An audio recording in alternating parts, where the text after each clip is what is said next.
Get ready for the dictation in 3, 2, 1, start.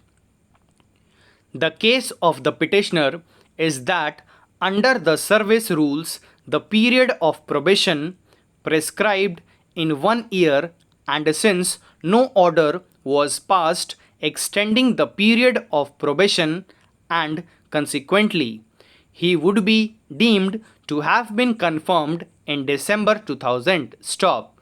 It is urged that the probation could be extended by a maximum period of 3 years, which expired in December 2003. Stop.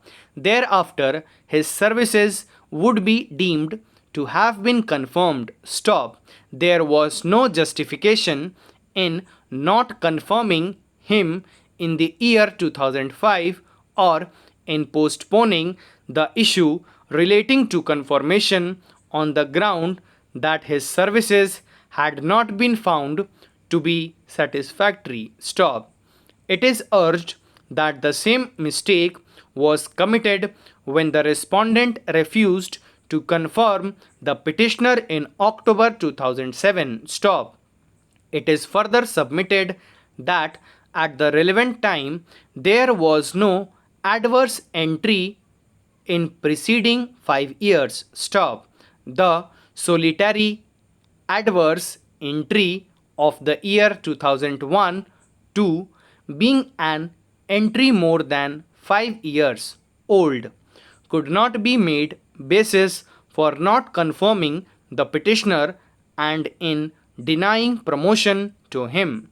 The warning issued by the Registrar General by order dated 12/6/2007 also could not form basis for withholding confirmation or denying promotion to the petitioner, inasmuch as a warning is neither an adverse entry nor a punishment under the service rules. Stop. It is pointed out that a preliminary inquiry in another matter, which also formed the basis for denying confirmation, has culminated in favor of the petitioner, and thus the same could not have been the basis for denying confirmation in service. Stop para. The writ petition was opposed by learned counsel for the respondent by contending that under the service rules, although a maximum period of probation as well as extended period of probation are prescribed, yet there is no provision of deemed confirmation. Stop. It is submitted that the appointing authority is enjoined with the duty to assess the suitability of a candidate, and he is confirmed only if he is found fit and his integrity is certified. Stop. It is urged that in the case of the petitioner, his work and conduct was not found to be satisfactory. Stop. It is submitted that in the year 2001 2 there was an adverse entry against the petitioner, followed by another adverse entry in the year 2004-5, which though was expunged later on. Stop. It is submitted that in the year 2005 the case of the petitioner was considered for confirmation of his services, but it was found to be unsatisfactory. Stop. Consequently, the matter was deferred. Stop.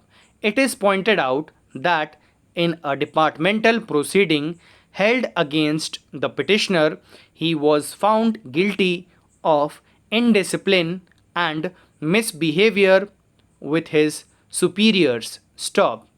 However, the respondent, taking into consideration the unconditional apology submitted by the petitioner as well as the fact that it was first such instance, took a lenient view, and instead of awarding any severe punishment he was let off with a warning to be careful in future and be a disciplined employee. Stop para.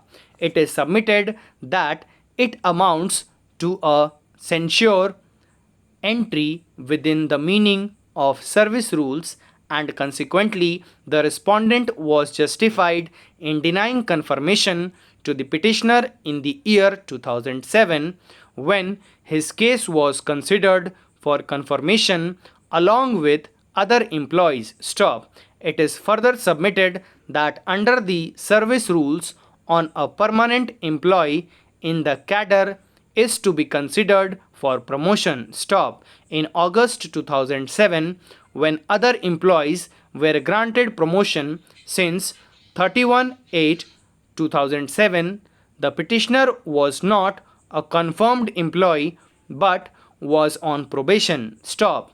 He was therefore not within the zone for consideration for promotion to the post of review officer. Stop. It is thus short to be suggested that the relief claimed by the petitioner seeking promotion since 31/8/2007 has no rational basis. Stop. It is further submitted that Registrar General in his order dated 15/10/2008 has given detailed reasons for rejecting the representation filed by the petitioner against denial of confirmation to him in October 2007. Stop. Thank you.